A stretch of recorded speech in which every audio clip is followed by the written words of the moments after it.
अस्सलाम वालेकुम।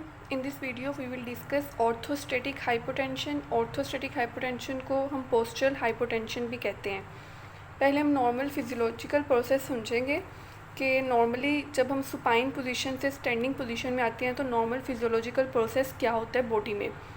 Supine position में जब हम होते हैं तो क्या होता है कि जो ब्लड वॉल्यूम है वो through out the body uniformly distribute हुआ होता है, ठीक है। लेकिन जैसे ही हम स्टैंडिंग पोजीशन में आते हैं तो ग्रेविटी की वजह से जो ब्लड है वो लोअर लिम्ब में जो लेग की वेन्स है वहाँ पे पुल अप होने लग जाता है, जिसकी वजह से क्या होता है कि ग्रेविटेशनल वीनस पुलिंग हो जाती है लोअर लिम्ब्स में। जब हमारे पास ब्लड सारा लोअर लिम्ब में पुल अप हो जाएगा तो वीनस रिटर्न जो हार्ट को जाना है वो डिक्रीज़ हो जाएगा। जब वीनस रिटर्न डिक्रीज़ होगा तो हार्ट रेट डिक्रीज़ हो जाएगा। जब हमारे पास नॉर्मली फिजियोलॉजिकल प्रोसेस होता है बॉडी में कि जब वीनस रिटर्न डिक्रीज़ होता है और हार्ट रेट डिक्रीज़ होता है तो बॉडी में एक मैकेनिज़्म होता है जिसे बैरोरिसेप्टर रिफ्लेक्स मैकेनिज़्म कहते हैं, ठीक है। जब हार्ट रेट डिक्रीज़ होगा तो ये जो मैकेनिज़्म है बैरोरिसेप्टर रिफ्लेक्स मैकेनिज़्म वो एक्टिवेट हो जाएगा।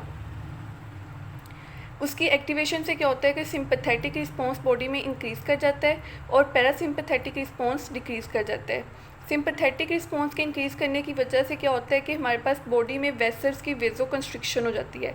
जब वेजो कंस्ट्रिक्शन होगी तो जो ब्लड हमारे पास लोअर लिम्ब की वेन्स में पुल अप हुआ था जब वो कंस्ट्रिक्ट करेंगी तो वीनस रिटर्न हार्ट की तरफ इंक्रीज़ कर जाता है और हार्ट रेट भी इंक्रीज़ कर जाता है।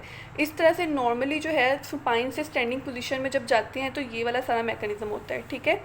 लेकिन अगर हमने किसी पेशेंट को नोरएपिनेफ्रिन या अल्फ़ा-1 रिसेप्टर ब्लॉकर दिया हुआ है तो उससे क्या होता है कि सिंपैथेटिक डिस्चार्ज जो है वो डिक्रीज़ हो जाता है। अल्फ़ा रिसेप्टर्स और नोरएपिनेफ्रिन जो है वही हमारे पास सिंपैथेटिक डिस्चार्ज करवाता है।